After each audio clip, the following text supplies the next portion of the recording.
Taxi Journey Tribe, did you know that most RVers don't go to Florida? They actually go to Alaska in the wintertime. Now, that might not be 100% true, but what I do know is everybody can't make it to Florida. Everybody can't make it to a warmer state. Some people have jobs that require them to stay in the colder states. So how do they survive in the sub-zero temperatures? Well, guys, I got you covered in this video. 4 steps on how to keep your RV winter ready. Guys, I even have a step at the end. Say you're in Texas like we were last year and a hard freeze comes through. I have a tip that will protect you just in case if you're not going to winterize at all, or if you're in one of those states where you don't winterize, how to have your RV prepared and not bust any pipes. Stay tuned to the end for that. All right, tribe, so these are my top 4 things to keep you RV winter ready, guys.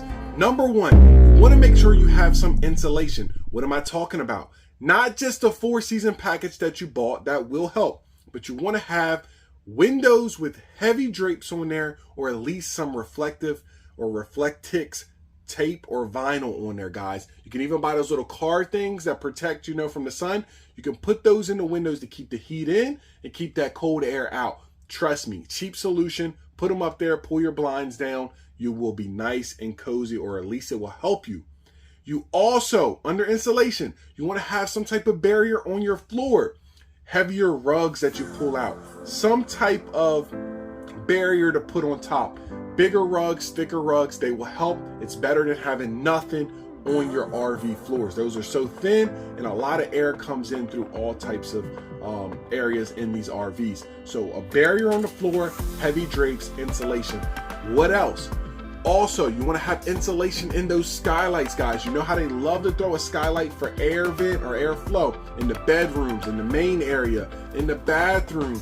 They have sky plugs that you put in, thick cushion. I'm showing you right here. You put those in and they keep the hot air in, keep the cold air out. In the summertime, they have a great use as well. They do the opposite, guys. Buy you a couple of those and keep them in your RV for that cold winterization. You will need them.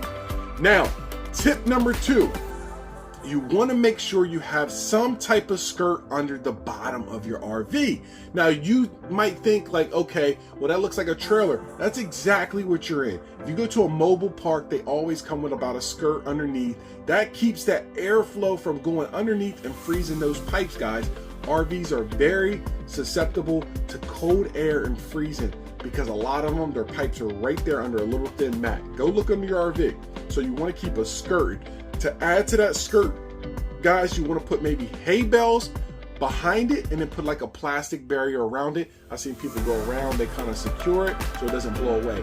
Look into that. That will help you from having frozen pipes and save you a lot of headache, guys. Number three, guys, is a space buddy or space heater. Yes, you have your furnace going, but remember this, you don't want to just use the space buddy by itself, and you don't want to use the furnace by itself. Now, if you use the space buddy by itself, you will still get your pipes freezing because the space buddy is warming the air inside the camper, not underneath. It's not going to be enough to get to those pipes. That's why you want to use them together. You can maybe save yourself some propane by lowering that temperature down and then keeping your space buddy at a certain temperature so it makes it more evenly spread out. You can maybe get 2 if you're in a very, very cold area like Alaska, North Dakota, Colorado, wherever you're at that's freezing cold. You want to make sure you have a space buddy or space heater. That was tip number 3. Now, number 4 tip, I still have my other tip coming up at the end that you don't want to miss. Number 4 is having the right RV equipment. It's simple as having a heated hose if you're going to be in those areas. Having insulation that goes around those pipes. You can buy them at Lowe's, throw them around your hose, disconnect your hose at night and turn the water off. That way they're dried out. You don't get those pipes freezing up and you can just hook them up each morning. That also works. But what else do I mean? By having the right equipment, I mean having the 4-season package on your camper if you're going to be in those areas. And they also come with tank heaters, guys. If you haven't seen them, check it out. Here's my tank heater, little switch. It keeps everything in those tanks below your camper, those water tanks, nice and to set to a certain temperature. That way they don't freeze over and makes it a lot harder almost impossible, guys. You want those tank heaters. Great new feature that they have. You have no issues. Now, not tip number 4. We just did tip number 4.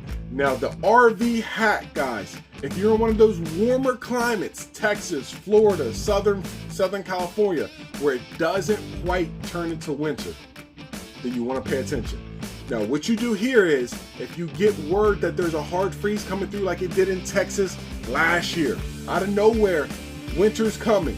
What do? If you're not using your camper, if you don't really stay in it full time like myself, you go out, you set your your temperature to the lowest setting on your thermostat. It might be 35 or 40, somewhere in that range. And then when it hits that temperature, it will heat those pipes up just enough, because most of the time you need multiple days of freezing for those pipes to actually freeze up and bust. So if you just set that 1 or 2 times when it's coming in, you keep you some propane in the RV, you should be just fine. You don't have to panic and try to winterize, guys. Trust me, I do it here in Southern Delaware. We get the best and worst of both worlds, guys. Those cold freezes do happen here quite often, and I survive by doing my RV rentals by not winterizing quite as much. Sometimes I'll wait until December or even January before I winterize, maybe for a month or 2, because it's very easy. Now, guys, if you would, smash that subscribe button. Check out the next video because it's recommended for you, because YouTube knows what you like. So check it out. One of our videos on our channel, and hopefully I see you around next time, guys. Hopefully you stay nice and cozy this winter.